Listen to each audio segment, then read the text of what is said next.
চলো না ঘুরে আসি অজানাতে, যেখানে ছায়া আছে সেখানেতে।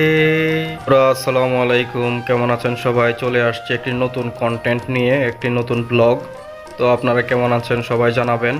তো আজকের কন্টেন্টটি হচ্ছে আমরা চা বাগানে গিয়েছিলাম। তো চা বাগান বলতে আপনার পুরো সিলেট জেলায় হচ্ছে চা বাগান। তো আমরা চলে গিয়েছিলাম মৌলভীবাজার জেলার শ্রীমঙ্গল উপজেলায়। তো সেখানে আমরা যাওয়ার পরে এই লাল গাড়িটি আমরা নিয়েছিলাম।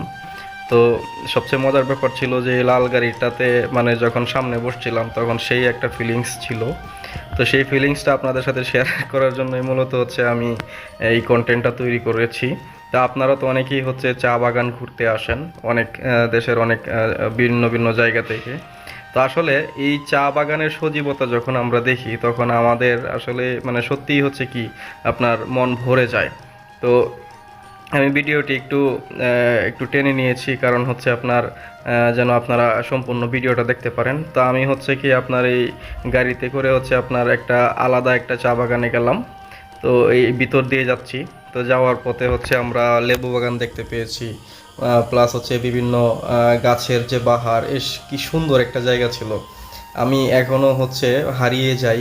আমার যেখানে থাকি সেখানেও তো চা বাগান আছে, কিন্তু চা বাগান আমাকে কখনোই আপনার তৃপ্তি দেয় না। আমি অতৃপ্তি থাকি, যতবার দেখতে চাই ততবারই ভালো লাগে। হ্যাঁ, সূর্যের পরন্ত বিকেলের সূর্যের তেজ, ওফ কি সুন্দর একটা প্রকৃতি। তারপর আমি ঢুকে গেলাম একটা চা বাগানে। তো পিছন থেকে একজন ভিডিও করতেছিল, তা এখন এই বাগানে ঢুকতে দিচ্ছিল না। তা আমি পরে আপনার এই যে এদিক দিয়ে ঢুকে গেলাম ভিতরে, কারণ চা বাগানকে আমার আলিঙ্গন করতেই হবে। তো চা বাগানের যে ঝিঝি পোকার যে শব্দ, কোকিলের ডাক, হ্যাঁ আপনার ঘুঘু পাখির ডাক, এগুলো আসলে আমাকে একেবারেই অনুপ্রাণিত করেছে যে আমি সজীবতায় যেন হারিয়ে যাই। তারপর আপনার সজীবতাকে একটু আলিঙ্গন করে নিলাম, দু হাত মিলে আমি নিঃশ্বাস নিলাম, ফ্রেশ একটা অক্সিজেন। এবং চা পাতার ভিতরে যখন ঢুকেছি, বাগানের ভিতরে যখন ঢুকেছি, তখন একটা শীতল শান্তি হাওয়া অনুভব হয়েছে, যেটা আসলে আমাদের আর কোথাও হয়ে থাকে না।